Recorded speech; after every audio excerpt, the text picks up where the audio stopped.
Breedlove. First General, thank you for joining us. But is it true?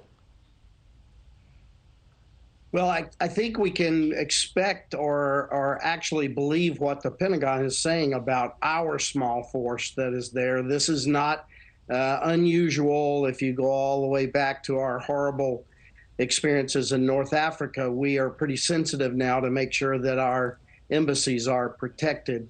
We always have a small group of military working in embassies to do those interactions with nations over military supply.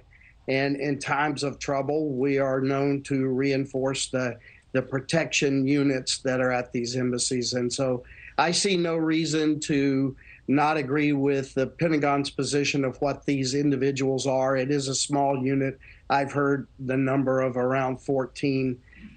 And I would not expect that they would be there operating outside of that job description. But certainly, this was not supposed to be widely known knowledge. What is up with all these leaks? Is it just people who are at the wheel distracted? Are these high-level security people working from home and just getting sloppy? Well, we're beginning, I think, to find out an awful lot about this particular individual. There's some really detailed reporting that's out this morning. And I believe that we now have to look at, if this truly is the individual and this is the source, what was his motivation? I'm particularly concerned with the fact that some of the documentation was pretty crudely altered to try to change the numbers on Russia and Ukraine as far as losses and injured in this war. That may begin to point us at the motivation of this particular individual, what he was trying to affect by these very deliberate leaks. Yeah, I mean, you just remember WikiLeaks all over again. Not quite the same story, but still. These intelligence reports also implicate that the U.S. is spying on Ukraine's military and political leaders. This doesn't seem surprising at all. But does intel like this, how does it impact our relationships with those abroad? Well, these kinds of things kill trust.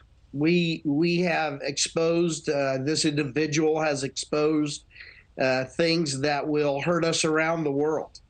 And we as lately as 6-7 months ago, we were a little bit concerned that Ukraine wasn't sharing all its secrets about what it was going to do in its fights.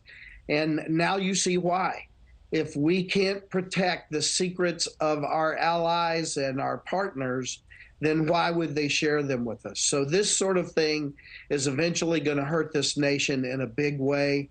And we need to get to the root of it, and Yes. we need to make someone be held accountable. I know that we are running out of time, but I got to ask you real quickly, General, in terms of managing this, what does the U.S. need to do? I mean, there are some, including the U.S., saying that at least some of these documents are fake. But is it enough to just say, nope, not true?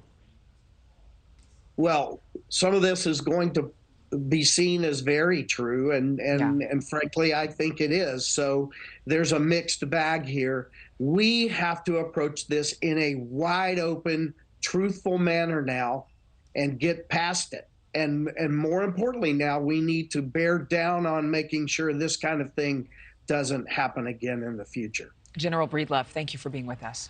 Thank you for watching. Go to newsnationnow.com to find NewsNation on your television provider. And don't forget to click the red subscribe button below to get more of NewsNation's fact-driven, unbiased coverage.